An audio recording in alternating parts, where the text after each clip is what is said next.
What is going on, guys? Welcome back to the Rantin Review Pro Wrestling. Got a lot of stuff to talk about on the big activities that happened this past weekend in the pro wrestling world. It was a huge weekend, Labor Day weekend for the wrestling world across all the three big major companies that I cover here. We're going to start off with WWE's Clash at the Castle that happened on Saturday here in the States, Saturday afternoon, and it was probably one of the best shows WWE's put on this year. But before we get into that, I want to remind you guys that YouTube likes you to clash with that like button. It likes you to click it, smash it, give it a Claymore kick, give it a spear, have somebody do a run-in and click it for you. However you do it, hit that like button, the subscribe button, and the notification bell while you're there. And it helps other people know about the channel. I know that we cover wrestling, including WWE, New Japan, and AEW here on this channel. So definitely do that. I appreciate it very much. But let's talk about one of the better pay-per-views this year for WWE. Now, first off on the bat, you've got the ambiance of a UK show, and the first time they've had a major big pay-per-view of this level since 1992. Of course, they reference that a lot of times with SummerSlam 92 and the famous match between the British Bulldog and Bret the Hitman Hart, which is one of the best of all time. And were we going to get that on this show?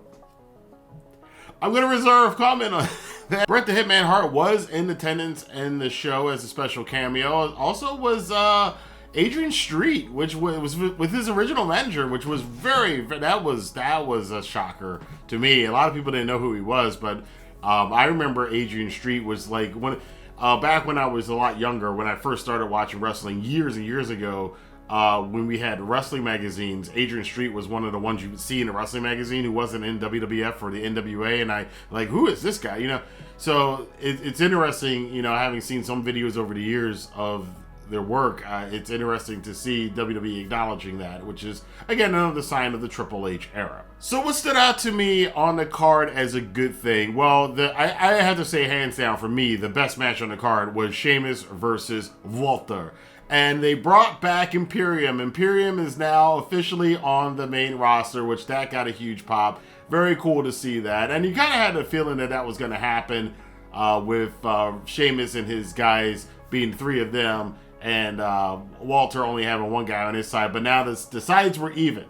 And this was a hard-hitting, brutal match. They started out the match the same way they had that great stare down on SmackDown, where everybody else was fighting, and Walter and Sheamus are just staring bullets through each other. The match finally gets kicked off, and we just have just a glorious, hard-hitting, British strong style type of match here between Sheamus and Walter, which is exactly what you do with Walter.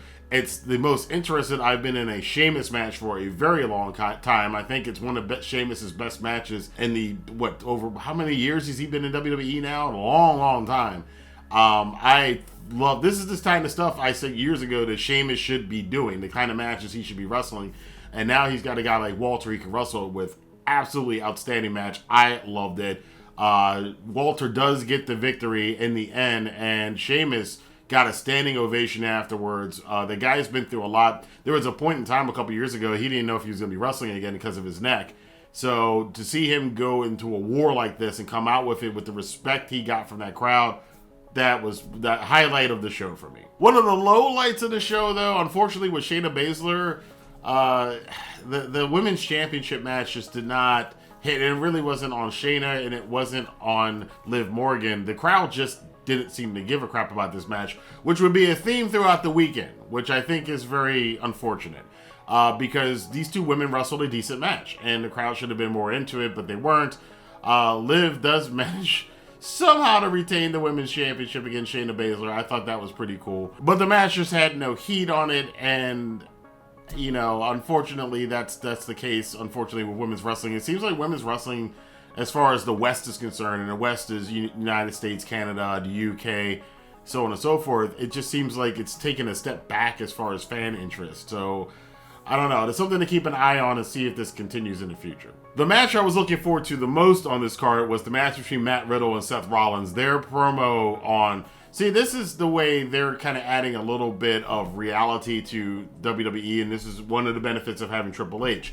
You got to have that wonderful exchange that Riddle and Rollins had this past week on WWE TV, where they kind of did the after the interview was over kind of thing, where Seth went after Matt Riddle and his family history because Matt made a mention of Becky. So that really elevated it. And it was just enough to get you to, you knew this was all kayfabe, but it was a little personal and it added heat to the match. You knew this was kayfabe. There are certain other places where you don't know if it's kayfabe. I'll talk about that in a different video, but this is a kind of a nice safe way to do that kind of a thing, especially if you're gonna have something seem like these guys really have a beef, but know that it's all part of the show. Rollins and Riddle didn't have quite the quality of match I thought they were gonna have, but what they did I actually wound up liking, and this really kind of was the Seth Rollins show. Seth Rollins completely playing mind games against Matt Riddle, completely getting him out of his game plan, whatever Riddle's game plan possibly could have been, bro.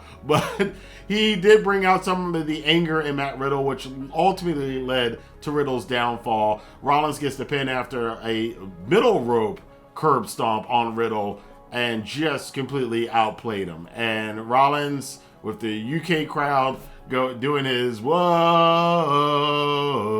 everybody's favorite wrestler, Seth Rollins, once again in the winner's box. And then the tag team match. This was interesting. Edge and Rey Mysterio Jr., along with Dominic in the corner, taking on Judgment Day, Finn Balor and Damian Priest, with Rhea Ripley in their corner. And this match played out like a lot of their matches have played out over the past couple of months that they've been having this feud.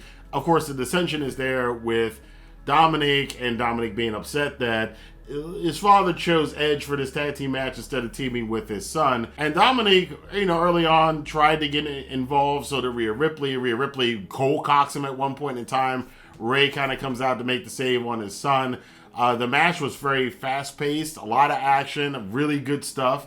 But the main thing is what happened after the match. But the match concluded with an interference by Dominic pulling the leg of Finn Balor as Balor was coming off the ropes, which led to Balor getting hit with the 619 by Rey Mysterio, immediately turning around and getting speared by Edge. 1, 2, 3, the pin. Great ending to this match, which was followed by a great post-match. You see Dominic in the post-match, he's kind of off to the side while Edge and Rey are celebrating, and the Judgment Day is looking all hurt in the corner outside of the ring.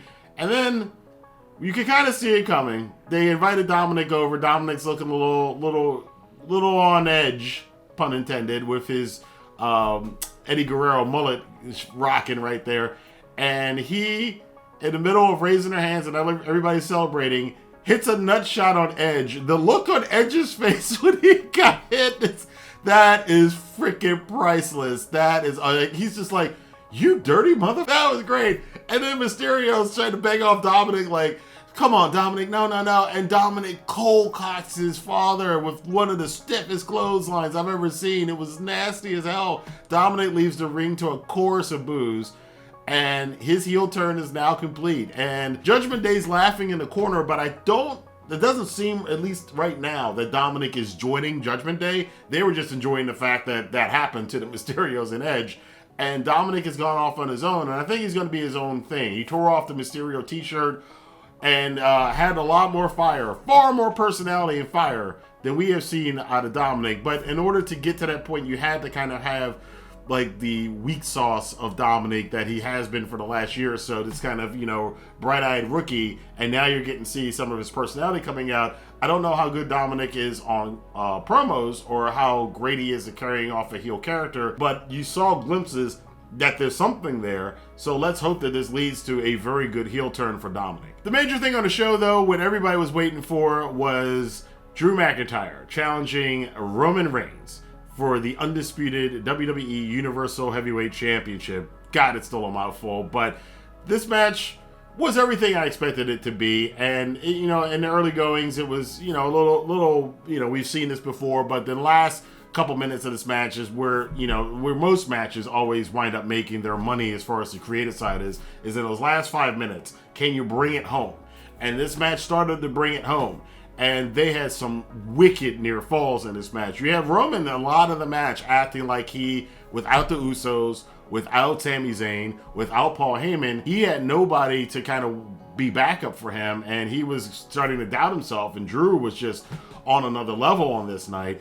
And at one point in time, They really got you with this near fall. It looked like they were setting up for the end of the match to do the big wide shot. Drew's in the corner counting down to the Claymore after avoiding a bunch of Roman's nonsense. He hits the Claymore. You thought it was going to be the end and Roman Reigns kicked out. That was one of the best near falls of the weekend, and a weekend full of great near falls. Then all other kinds of craziness breaks loose. Everybody winds up down at one point, and then Austin Theory comes running to the ring to do his cash in.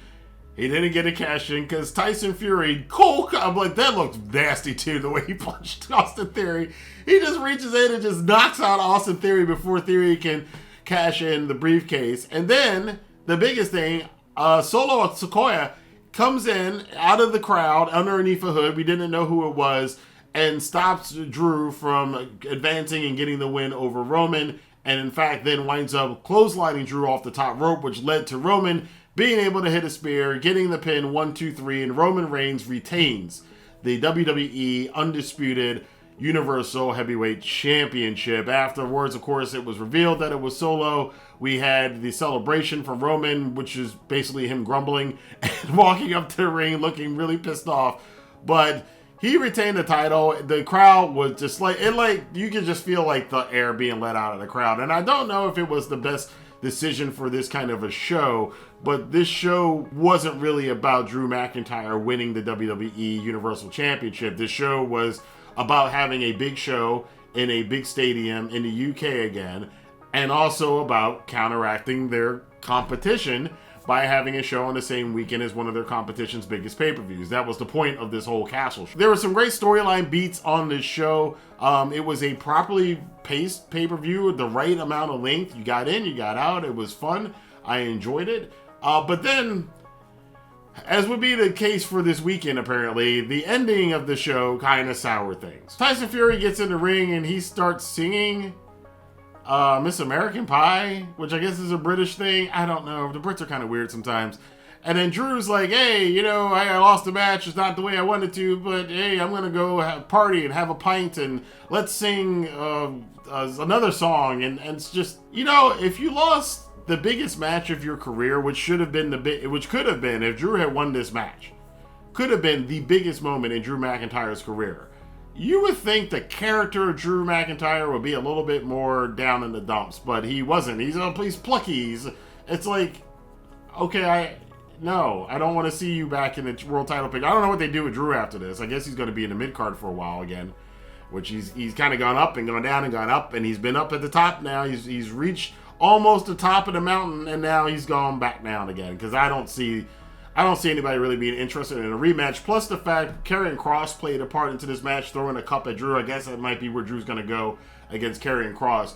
But Roman's historic now title reign over 2 years. He's got a lot of challengers still lined up for him. There's still the threat of Cody when Cody comes back. Seth Rollins has expressed interest in going after, obviously, several times the Roman in the Universal Championship. Randy Orton, when Randy Orton comes back, was a scheduled match for Roman, which was supposed to apparently happen at SummerSlam. And of course, Karrion Kross is lurking around the corner.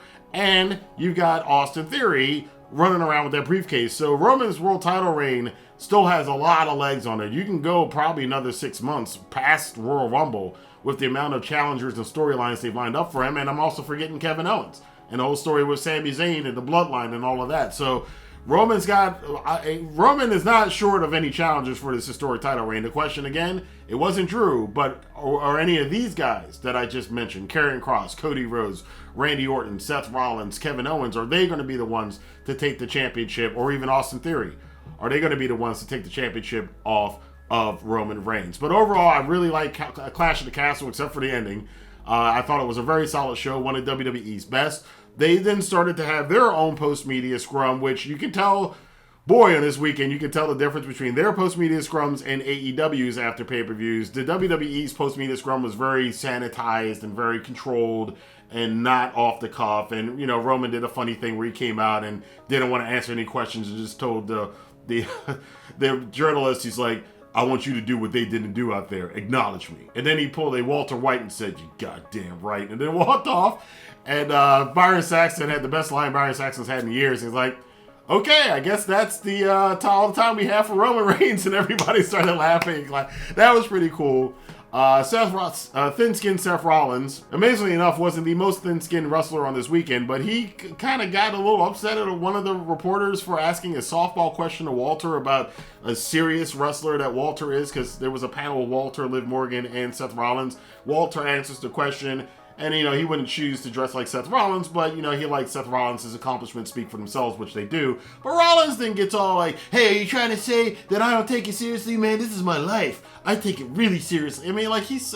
The guy... The journalist wasn't even trying to knock on him, and Seth Rollins really just took it personally, like he always does. That's why I'm gonna keep calling him thin-skinned Seth Rollins. God, could you imagine if he was in the other company, how terrible that would be? Triple H then went on to talk about the future plans he has for WWE UK and other WWE satellites, which is that's a topic I gotta bring up, because the short story, TLDR on that, for my opinion on it, that's the one thing that I absolutely do not like about Triple H leading WWE, is this desire for him to dominate the entire wrestling world, because I like the fact that we have different styles of wrestling in different places with different ideas from different people around the world.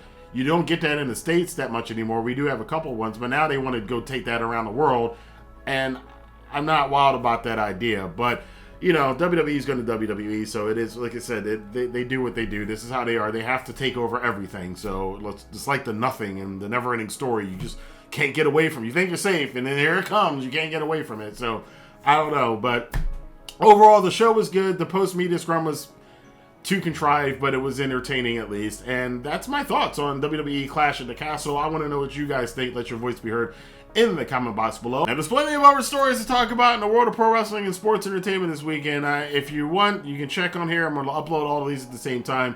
You can click on to find out. Boy, the fallout from AEW's All Out 2022, and in particular, the post-show media scrum, which has kind of overshadowed the show, and I might have to roll back what I was thinking last week about AEW's problems, because last week I was like, this stuff happens, and now after what I saw in the media scrum, I don't know, man. So if you want to check that out, you want to check out me eating crow and maybe having to eat my words from last week, click on that video and check out other videos here on the channel by subscribing to the channel. Of course, I will see you guys later for more news, rumors, and commentary here on the Rantin' Review Pro Wrestling. Have a good day.